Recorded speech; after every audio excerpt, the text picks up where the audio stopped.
Start करें भाई, ready? चले अब सुनिएगा यार, ये अगला इवेंट्स और कंडीशन है मेरे भाई। सुने, सबसे इंपॉर्टेंट चीज है, अब जो वहां पे लिखा हुआ है उसी को हमने बेस बनाना है, उसी को बाइबल बनाना है और पूरा आइजा पढ़ने की कोशिश करनी है। सही है? देखिए एक बड़ी सिंपल एग्जांपल मैं अक्सर बच्चों को देता हूं। ये एक कंपनी बनती कैसे और चलती कैसे?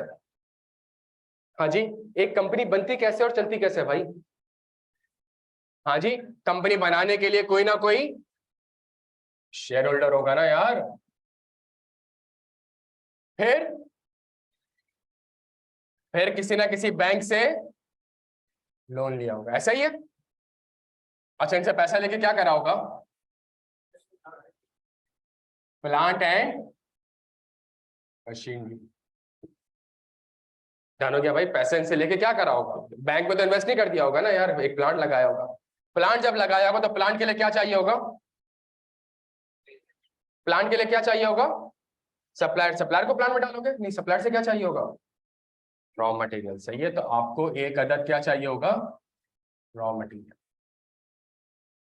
रॉ मटेरियल को प्लांट में कौन डाले? और जब लेबर रॉ मटेरियल को प्लांट में डालेगा तो फिर क्या बनेगा?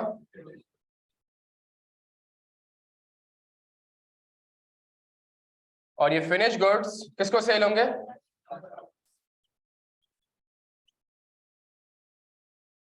एक कंपनी इस तरीके से ऑपरेट हो रही होती है ना, मतलब बड़ा सिंपल है ना, एक कंपनी इस तरीके से चल रही होती है। सही है? पीआईई है तो उसका भी प्लान ऐसा ही है कि जी बैंकों से पैसा लिया, शेयर होल्डर से पैसा लिया, जहाज खरीदे, जहाज खरीद के जब जहाज चलेगा कुछ पैसे आएंगे तो उसका इंटरेस्ट भी पे करेगा, उसका प्रिंसिपल भी पे करेगा, शेयर होल्डर को रिटर्न भी करेगा, डिविडेंड भी देगा। सही है? जहाज ले लिया तो जी फर्नेस ऑयल कहां से आएगा? फर्नेस ऑयल पीएसओ से आएगा, पीएसओ रॉ मटेरियल सप्लाई करेगा। सही है? पूरा जो ऑपरेटिंग स्टाफ होगा वो एक लेबर होगा और सर्विसेज इंडस्ट्री में फॉल। क्लियर अब सारे यहाँ पे? ये बात समझ आती है?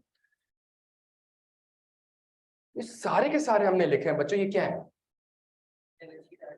Balance sheet items. जो कुछ हमने लिखा मेरे भाई ये क्या है?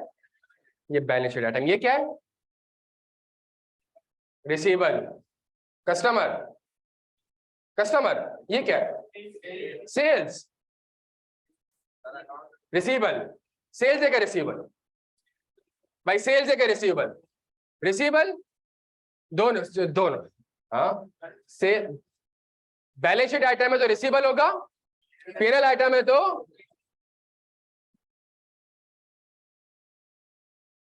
कैश में सेल कर रही है तो फिर कैश फ्लोस। हाँ, ये सही है बच्चों। मजे की बात ये है, ये कस्टमर नहीं है,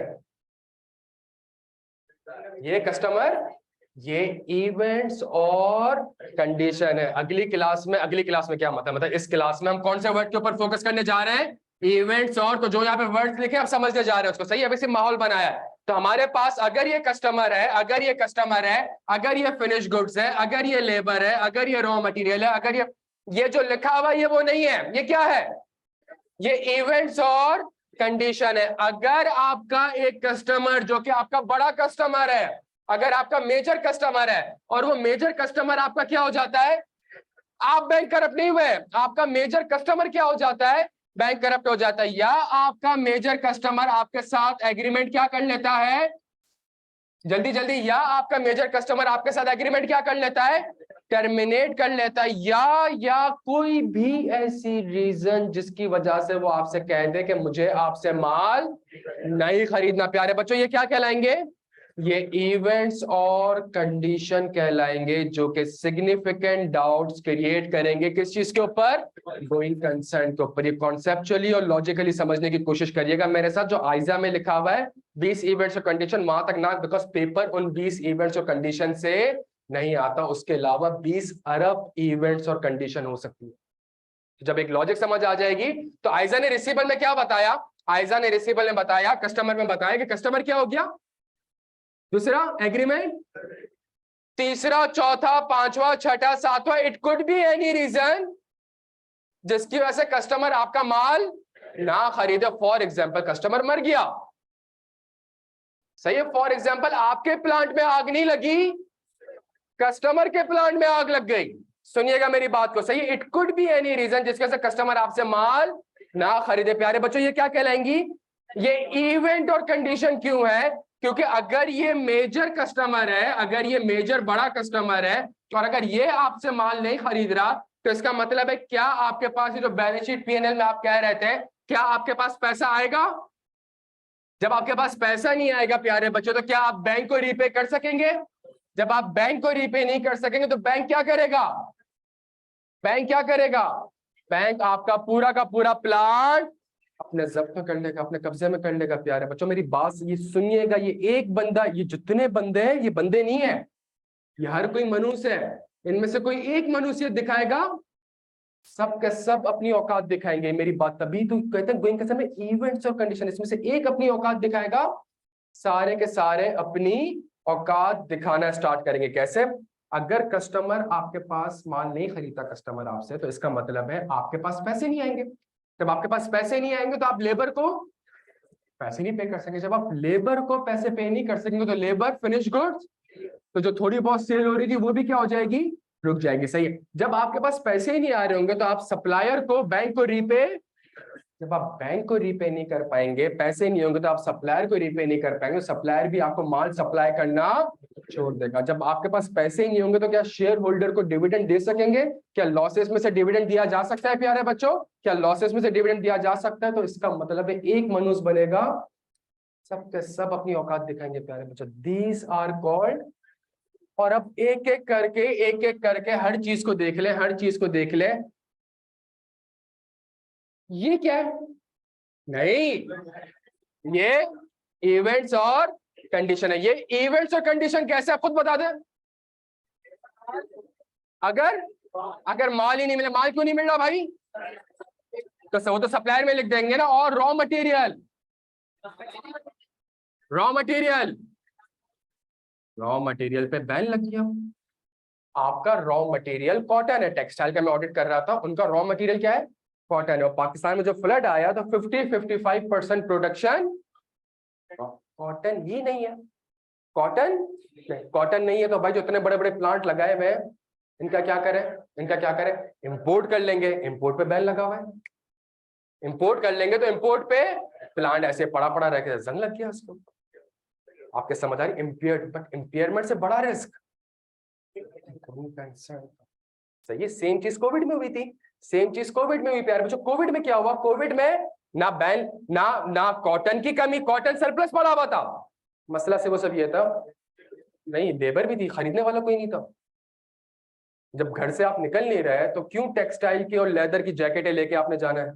जब घर से निकल ही नहीं सकते, क्यों लेदर की आपने शूज पहन के निकलना है? क्यों लेदर? तो जितनी भी ऐसे लग्जरी आइटम्स जो बनाती थी टेक्सटाइल, वो सारी की सारी खत्म। क्यों? बिकॉज कॉटन तो पड़ा हुआ है, सेल करने कस्टमर ही नहीं आता। कस्टमर क्यों नहीं? बिकॉज जब कोविड आया, हालात खराब है, परचेसिंग पावर कम हो गई। It could be any factor जिसकी वजह से आप, तो ये जो रॉ मटेरियल है इसके ऊपर क्या लग सकता है? इसके ऊपर क्या लग सकता है? इस रॉ मटेरियल के ऊपर बैन लग सकता है। इस रॉ मटेरियल की क्या हो सकती है? शॉर्टेज हो सकती है। इस रॉ मटेरियल की क्या हो सकती है? मैंने देखा कोविड आया है, जानी मास्क का बिजनेस करते हैं, मास्क का बिजनेस बड़ा सेक्सी बिजनेस चलेगा। सही है। मैंने प्लांट शलांट बनाया, सारा सेटअप करा, जी पता चला तो जो मास्क जिस रॉ मटेरियल से बनता है, वो रॉ मटेरियल की ही वो शॉर्टेज हो गई और इतना महंगा मिल रहा है, इतना महंगा मिल रहा है। मैंने कहा मैं 2000 का मास्क बेचूं, ये तो सना सफीना से कुर्ता मिल जाएगा यार। आप समझ रहे हैं इस चीज को? उसने, अगर आप इनको एनालाइज करेंगे तो हर रीजन, हर कोई रीजन जिसकी वजह से डाउट क्रिएट हो जाए, जिसकी वजह से डाउट क्रिएट हो जाए प्यारे बच्चों, ये क्या कहलाएगा? ये इवेंट्स और कंडीशंस। रॉ मटेरियल पे बैन हो गया। रॉ मटेरियल की, रॉ मटेरियल आप क्या करते थे? इंपोर्ट। और इंपोर्ट पे क्या लग गया? रॉ मटेरियल आप रशिया से मंगाते थे। हाँ जी। और रशिया में क्या हो गई? वॉर हो गई। चलिए आप फंस गए बीच में। आपके यहाँ मुल्क में वॉर हो तब भी आप ठुको, आपके पड़ोसी मुल्क में वॉर हो। आप सोचें ये मुल्क कितना जबरदस्त मुल्क है। आप एनालाइज करें, आप नहीं माशाल्लाह, वाकई में इस मुल्क में अल्लाह की स्पेशल बरकत है कि ये कायम है।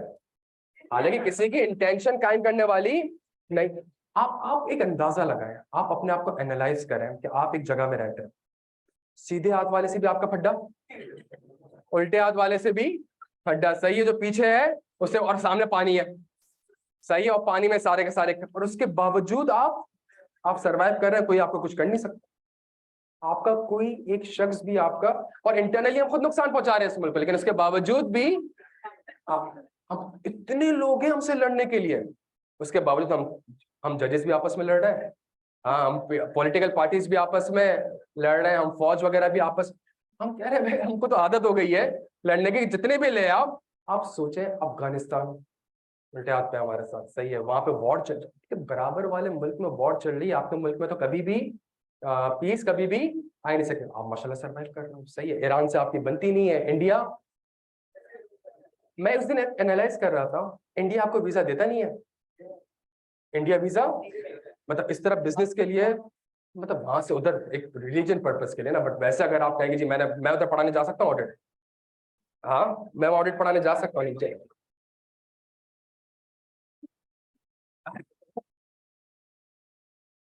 चले क्या यहां तक बात समझ आती है प्यारे? तो इट कुड बी, अच्छा मुझे जल्दी से बता दें, मुझे जल्दी से बता दें, ये कौन है?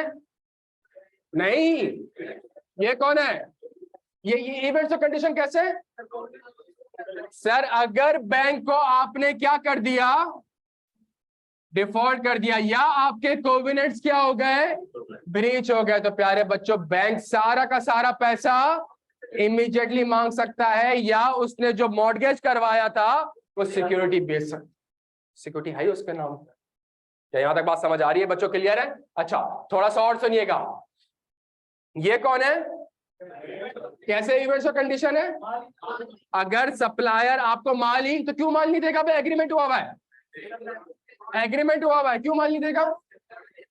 सप्लायर बैंक करप्ट हो गया, सप्लायर मर गया, सप्लायर के साथ आपका एग्रीमेंट टर्मिनेट हो गया, ये आपका एक मेजर सप्लायर था, ये आपका एक, हम एसएसजीसी का ऑडिट करते थे, एसएसजीसी गैस प्रोवाइड करता था किसको?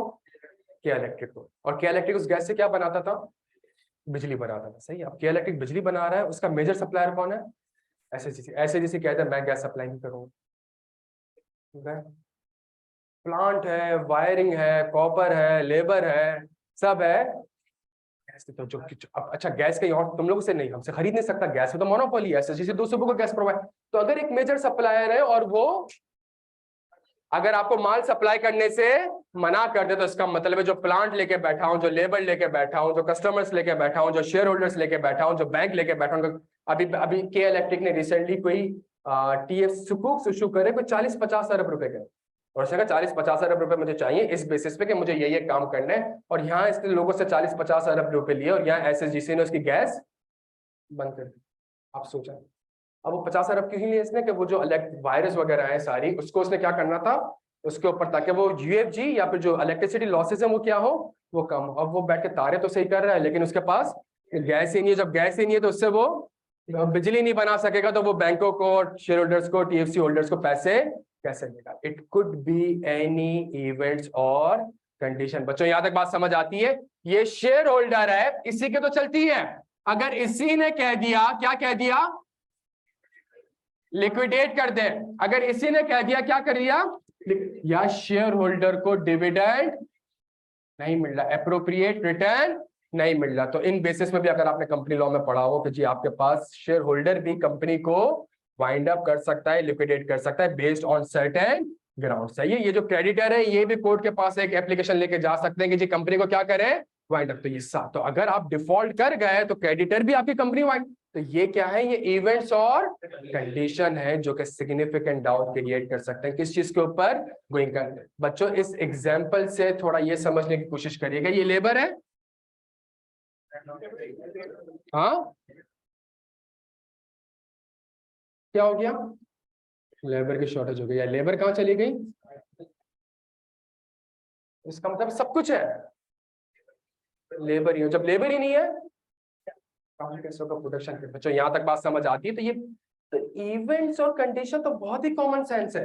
अनफॉर्चुनेटली आइजा ने 20 इवेंट्स और कंडीशन हमें बताए, और अनफॉर्चुनेटली हम उसको याद करने के ऊपर ज्यादा फोकस कर रहे होते हैं रादर देन उसको समझने के लिए। अभी 10 मिनट अगर हमने लगाए और चीजों को थोड़ा समझ लिया तो हमें ये पता चल गया। और अभी जब पास्ट पेपर्स करेंगे इंशाल्लाह, एक दो सवाल करेंगे तो एक और टेक्निक पता चल जाएगी। जब टेक्निक पता चल जाएगी तो पेपर में बड़े आराम से गोइंग कंसर्न पिक हो जाए। क्या यहां तक बात समझ आती है प्यारे बच्चों? अच्छा, ये क्या है, कैसे? बस जबरदस्त। अगर प्लांट में क्या लग जाए, आग लग जाए, और प्लांट ऑपरेशन ही ना रहे, ये इवेंट और कंडीशन आइजा ने मेंशन नहीं किया। बट जब आपका कॉन्सेप्चुअल फ्रेमवर्क स्ट्रांग होगा तो बड़े आप आराम से कह सकते हो कि it could be any reason जिसकी वजह से प्लांट ऑपरेशनल, तो प्लांट में आग लगेगी तभी ऑपरेशनल नहीं होगा।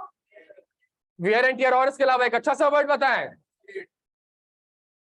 आपका प्लांट में कोई टेक्निकल इशू आ गया, याद है ना वो 1-2 दिन के लिए जो लाइट गई थी, तो आपके प्लांट में कोई टेक्निकल इश्यू आ गया जिसकी वजह से वो ऑपरेशनल, जब वो ऑपरेशनल ही नहीं हो पा रहा तो वो प्रोडक्शन ही नहीं कर पा रहा, जब वो प्रोडक्शन ही नहीं कर पा रहा तो माल बेच ही नहीं पा रहा, जब माल बेच ही नहीं पा रहा। क्या यहां तक बात समझ आती है बच्चों? क्लियर हम सारे यहाँ पे? अच्छा,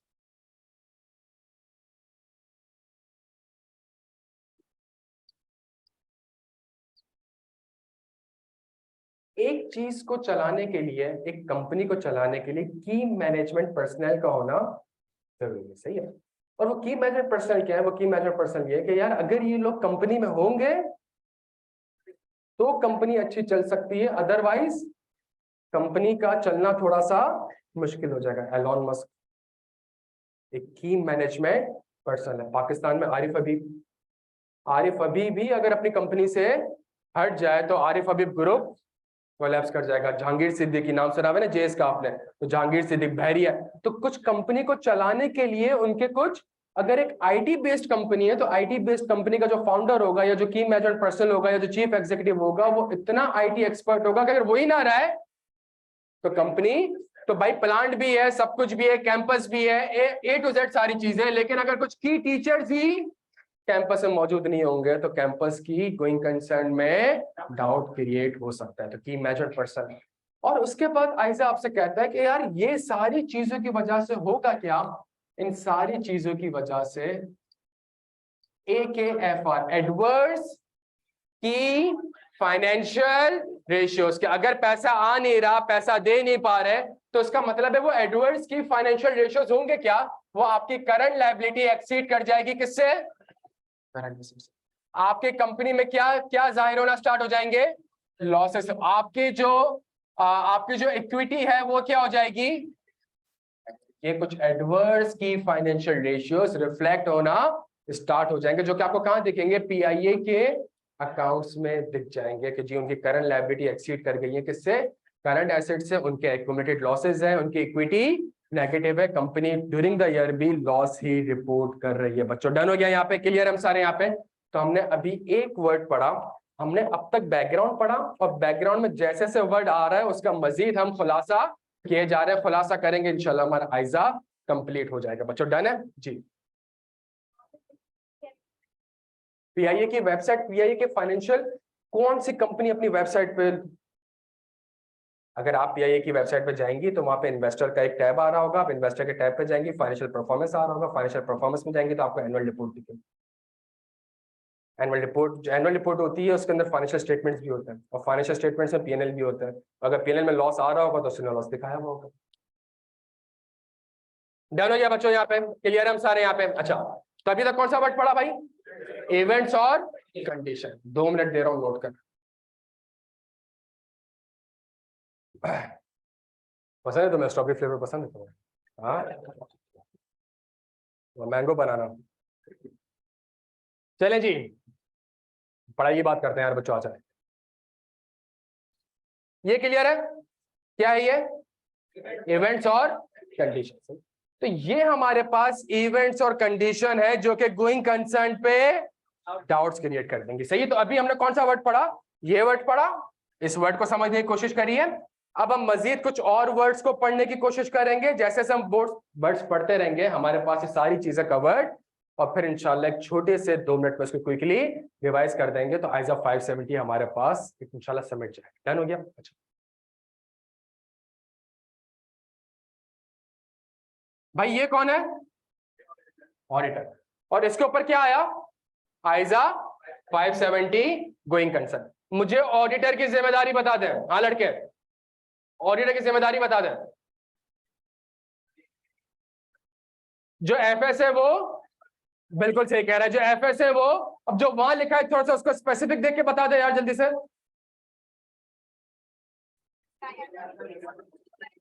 जो वहां लिखा हुआ है थोड़ा आइजा 570 क्या बताएगा, आइजा 570 ये कहेगा एफएस आईएफआरएस के हिसाब से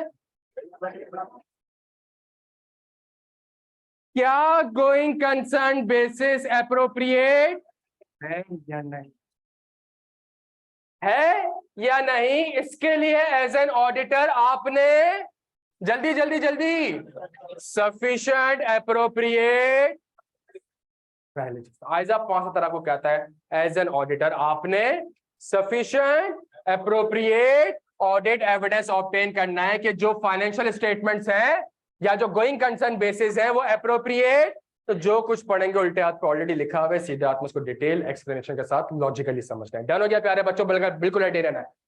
अच्छा यही चीज जब हमने रिलेटेड पार्टी में पढ़ी थी तो आपने उस वक्त भी ये कहा कि सर एफएस ऑडिटर की जिम्मेदारी क्या, एफएस इज इक्वल टू, नहीं आपने ये नहीं कहना था, आपने कहना था कि क्या related party identify account for disclose as per 24 हुई है कि नहीं। तो जैसे जैसे आपके आइजाज चेंज होते रहेंगे, आपके आइजाज के ऑब्जेक्टिव चेंज होते रहेंगे, लेकिन वो ऑब्जेक्टिव अल्टीमेटली अलाइंड होगा आइजा 200 से, जो कि आपसे कहता है FS is equal to IFRS. बच्चों डन हो गया यहाँ पे। अच्छा तो अब हम डिस्कस करते हैं कुछ ऑडिट, हाँ जी कुछ ऑडिट प्रोसीजर्स। अब हम डिस्कस करते हैं क्या, हाँ